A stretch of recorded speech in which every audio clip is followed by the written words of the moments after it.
Welcome back to our channel. இன்றைக்கி Sunday எங்களுக்கு எப்படி போச்சுன்னு பார்க்கலாம் வாங்க. சண்டே மார்னிங் கோயிலுக்கு போயிட்டு வரும்போதே கோயிலில் கேக்கு கொடுத்தாங்க. அதை அப்பாவும் பொண்ணும் வீட்டுக்கு கொண்டு வந்து சாப்பிட்டுட்டு இருந்தாங்க. இன்றைக்கி எங்கள் வீட்டில் பிரேக்ஃபாஸ்ட்டுக்கு கம்பங்கூழ் தான் செய்ய போகிறேன். கம்பை நல்லா வாஷ் பண்ணி எடுத்துக்கோங்க. எப்போவுமே சிறுதானியங்கள் வந்து அரிப்பில் வச்சு வாஷ் பண்ணோன்னா வேஸ்ட் ஆகாமல் இருக்கும். டஸ்ட்டெல்லாம் ஈஸியாக போயிடும். ஸோ நம்ம நல்லா கழுவிட்டு அதை நல்லா கொரகொரப்பாக ரவை பதத்துக்கு அரைச்சி எடுத்துக்கோங்க. அதுக்கு தேவையான அளவு தண்ணி ஊற்றி குக்கரில் நல்லா மிக்ஸ் பண்ணிகிட்டே இருங்க. கொஞ்சம் கட்டி பிடிக்கும்போது குக்கரை மூடி வச்சுட்டு அடுப்பை சிம்மில் வச்சுருங்க. இப்போ ஒரு 15 மினிட்ஸ் அப்படியே விட்டுருங்க. 15 மினிட்ஸுக்கு அப்புறம் குக்கரை விசில்லாம் அடங்கினதுக்கப்புறம் குக்கரை ஓப்பன் பண்ணுங்கள். இப்படி தான் இருக்கும். அது கூட கொஞ்சம் நறுக்கின சின்ன வெங்காயமோ பெரிய வெங்காயமோ உங்கள் ஆப்ஷனல் தான்.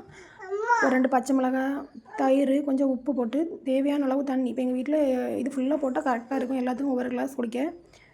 நல்லா மிக்ஸ் பண்ணுங்கள் உப்பு போட்டு. இது வெயிட் லாஸ் டயட் இருக்கவங்களுக்கு ரொம்ப யூஸ்ஃபுல்லாக இருக்கும். டெய்லி ஒரு கப் குடித்தா போதும். வயிறு நல்லா கம்முன்னு இருக்கும். ரொம்ப அதிகமாக பசியெல்லாம் எடுக்காது. வெயிட் மெயின்டைன் பண்ணுறவங்க இருந்தாலும் குடிக்கலாம். உடனே மதியம் லஞ்ச் வேலையும் ஸ்டார்ட் பண்ணியாச்சு. இன்றைக்கி சிக்கன் தொக்கு மாதிரி தான் செய்ய போகிறேன். சட்டினா தேவையான அளவு எண்ணெய் ஊற்றிக்கோங்க. தேங்காய் எண்ணெயாக இருந்தால் நல்லா டேஸ்ட்டாக இருக்கும். எண்ணெய் ஊற்றிட்டு பெரிய வெங்காயம், தக்காளி, இஞ்சி பூண்டு பேஸ்ட்டு இது நல்லா பச்சை வாசனை போக விட்டு சிக்கன் போட்டுக்கோங்க. அப்புறம் குழம்பு மசாலா, சிக்கன் மசாலாவும் போட்டு நல்லா மிக்ஸ் பண்ணுங்கள். தேவையான அளவு உப்பு போட்டுக்கோங்க.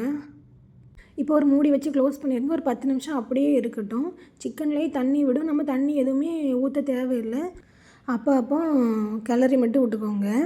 உங்களுக்கு தேவைன்னா நீங்கள் உருளைக்கிழங்கு போட்டுக்கிடலாம். இப்போ எங்கள் வீட்டு கிட்ஸ் வந்து உருளைக்கிழங்கு விரும்புவாங்க. அதனால் நான் கொஞ்சமாக உருளைக்கிழங்கும் சேர்த்துக்கிட்டேன். அப்புறம் உருளைக்கிழங்கு சிக்கனும் நல்லா வெந்தி அடுப்பு ஆஃப் பண்ணி சர்வ் பண்ணுங்கள். சூப்பராக இருக்கும் சூடான சாப்பாடோடு வச்சு சாப்பிட. அப்புறம் இன்றைக்கி ஒரு ஃபுல் சிக்கனை க்ரில் பண்ணி பார்க்கலான்னு ட்ரை பண்ணோம். சிக்கனை மேக்னேட் பண்ண தயிர், இஞ்சி பூண்டு பேஸ்ட்டு, மிளகு சீரகப்பொடி, வத்தல் தூள் இருக்க எல்லா ஸ்பைசஸையும் போட்டாச்சு. தேவையான உப்பு போட்டு நல்லா மிக்ஸ் பண்ணிவிட்டு சிக்கனை நல்லா பக்கமாக கோடு போட்டு நல்லா மேக்னேட் பண்ணி வச்சுக்கிட்டோம். ஒரு 2 ஹவர்ஸ் வைக்கணும். நாங்கள் சீக்கிரமே செஞ்சிட்டோம். அவ்வளோ டைம் எல்லாம் இல்லை. அப்புறம் ஈவினிங் வந்து தம்பி சென்னை போகிறான். அப்போ அவனை கொண்டு நம்ம கன்னியாகுமரியில் விடலான்னு கிளம்பணும். ஃப்ரெண்ட்ஸ் சீட்டில் நான் வந்து உட்காந்துருவேன். ஏமும் ஓடி போய் முதல்ல உட்காந்துக்கிட்டான். பாப்பா ஒரே ஜாலி தான். ஸ்டெஃபான் ஷெனவுக்கு நேர் ஆப்போசிட். ரொம்ப அமைதி. ஷெனவா ஓவர் ஹைப்பராக இருப்பா.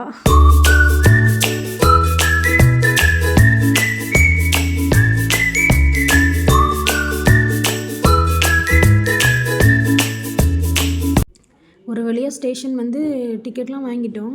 கொஞ்சம் தூரம் நடந்து போய் தான் ட்ரெயின் ஏறுற மாதிரி இருந்துச்சு. ரொம்ப கடைசியாக ட்ரெயின்கிட்டையும் வந்துட்டோம். ட்ரெயினில் தம்பிக்கும் சீட்டு கிடச்சிட்டு தம்பி ஃப்ரெண்டுக்கும் சீட்டு பிடிச்சிக்கிட்டான்.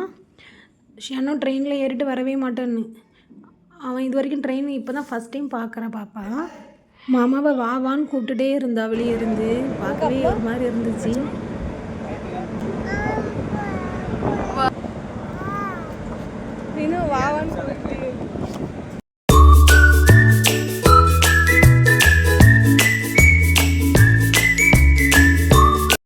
தம்பிக்கு பாய் சொல்லிவிட்டு நாங்களும் கிளம்பிட்டோம்.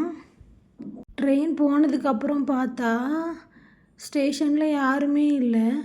நாங்கள் மட்டும்தான் நின்றுட்டுருந்தோம். அவ்வளோ நேரம் சலசலன்னு இருந்த ஸ்டேஷன் அப்படியே அமைதியாயிட்டு. யாரும் அவ்வளோ தூக்கக்கூடாதான். ஒரே ஆட்டமாக தான் இருந்துச்சு. கன்னியாகுமரி வந்துட்டு பீச் பார்க்காம போனால் எப்படி? வாங்கப்பான்னு எல்லாத்தையும் கூட்டிகிட்டு வந்தாச்சு. ஸ்கூல் டைமில் கூட கன்னியாகுமரி இவ்வளோ கூட்டமாக இருக்குது. வண்டியோட பார்க்கிங் இடம் இல்லாமல் எப்படியோ கஷ்டப்பட்டு வண்டியை பார்க் பண்ணிட்டோம்.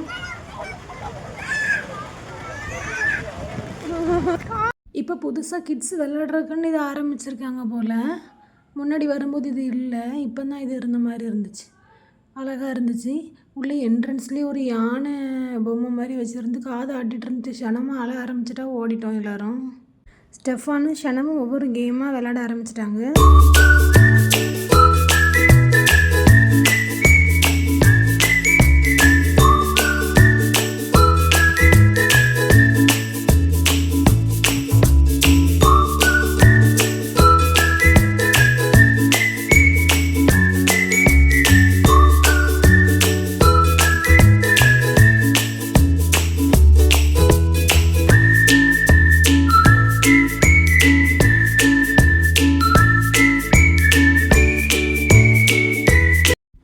அப்படி கடையில் போய் ஒரு ஹேண்ட்பேக் பார்க்கலான்னு போனோம்.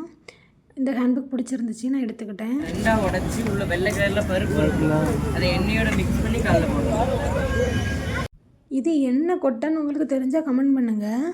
இது பாத வெடிப்புக்கு போடுறதுன்னு சொன்னாங்க. கடைசியாக திருவள்ளுவரை பார்க்காமலே கன்னியாகுமரிலேருந்து கிளம்பிட்டோம். டைம் ஆகிட்டு, பாப்பாக்கெலாம் பசிக்கும்ல, அதான் நாங்கள் கிளம்பிட்டோம். இந்த வீடியோ உங்களுக்கு பிடிச்சிருந்தால் லைக் பண்ணுங்கள், ஷேர் பண்ணுங்கள், சப்ஸ்கிரைப் பண்ணுங்கள். பாய்.